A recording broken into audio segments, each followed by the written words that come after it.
जी मिल जाते, क्या करें अब तो बिल्कुल भजन होता ही नहीं है। ऐसा होता कि नहीं होता? तो अब हमको अपने आप से पूछना चाहिए कि तुमको किसने बाधा पैदा कर दी साधन में, ये तो बताओ। प्रहलाद जी को साधन मार्ग में जितने विघ्न आए, जितनी बाधाएं आई, क्या उसका चौथाई भी किसी के जीवन में उपस्थित हो रहा है क्या?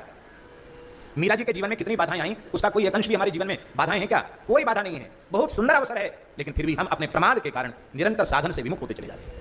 इसलिए श्री रामानंदाचार्य भगवान कह रहे हैं कि तत्परता होनी चाहिए।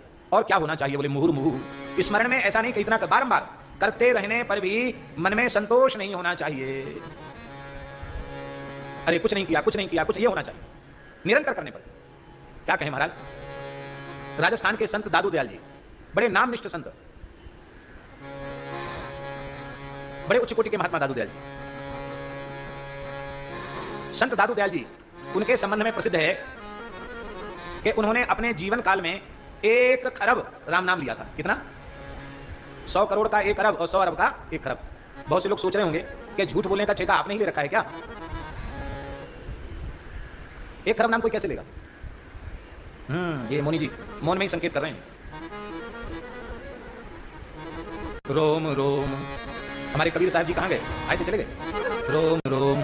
ज्ञान बुद्धि नाम जब खुलता है, नाम जागृत होता है, तो उसमें महाराज जी उत्तमांग और अधमांग का भेद भी मिट जाता है।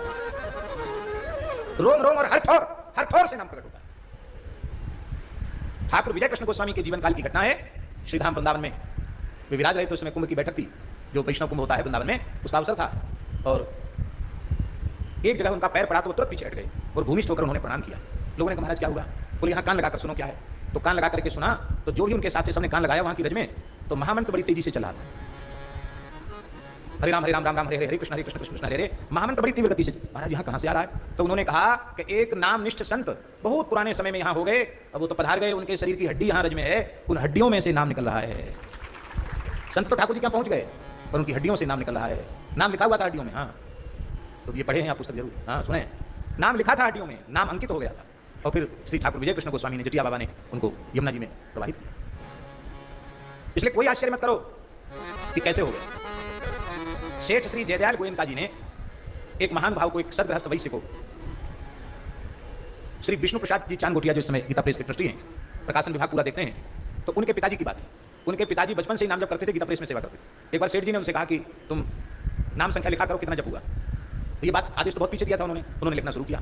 अब ये आदेश सेठ श्री जयदयाल गोयनका जी ने स्वामी श्री राम सुखदास जी महाराज के सामने दिया था उनको आदेश। और जब उनके पिताजी का, चांदगोटिया जी के पिताजी का शरीर पूरा हो गया, तो पूज्य श्री राम सुखदास जी महाराज उनके घर पधारे और उन्होंने कहा कि वो डायरी अपने पिताजी की, बाबूजी की डायरी दिखाओ, क्योंकि सेठ जी की आज्ञा थी संख्या लिखना। तो महाराज 447 या 48 करोड़ नाम की संख्या लिखी थी उसमें। कितनी 447 या 48 करोड़। आप सोचो, माने 4 अरब से ऊपर। अब बचपन से जोड़ा जाए तो कितना किया होगा उन्होंने?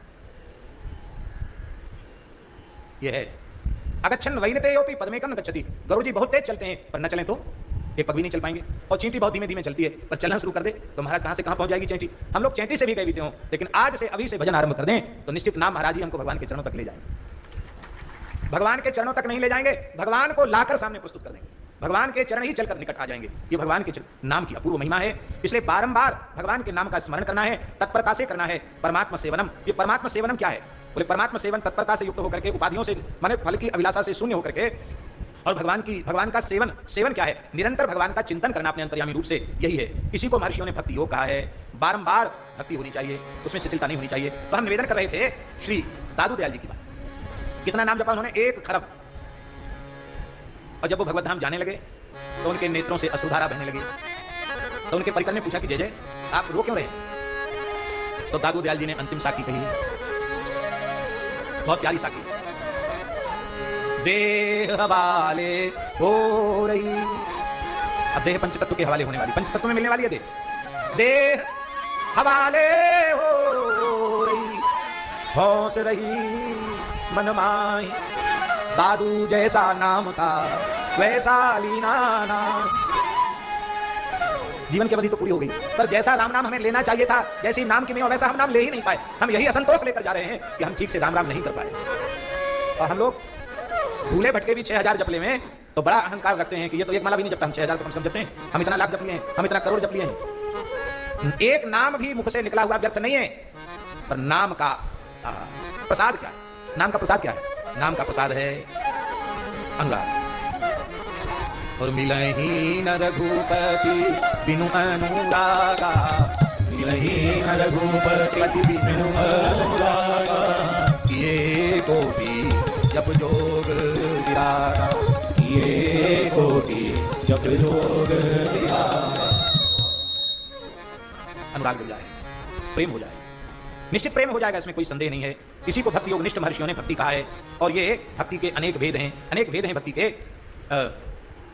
वाल्मीकि, पराशर, वेदव्यास प्रभृति ऋषियों ने और भक्ति के अनेक भेद बताए हैं। देखो, कर्मयोग भी अनुपयोगी नहीं है, ये सब भक्ति योग में उपयोगी है। कर्मयोग से चित्त शुद्ध होता है, इसके पश्चात ज्ञान योग से परिशुद्ध आत्मस्वरूप का साक्षात्कार होता है। और परिशुद्ध आत्मस्वरूप का साक्षात्कार जब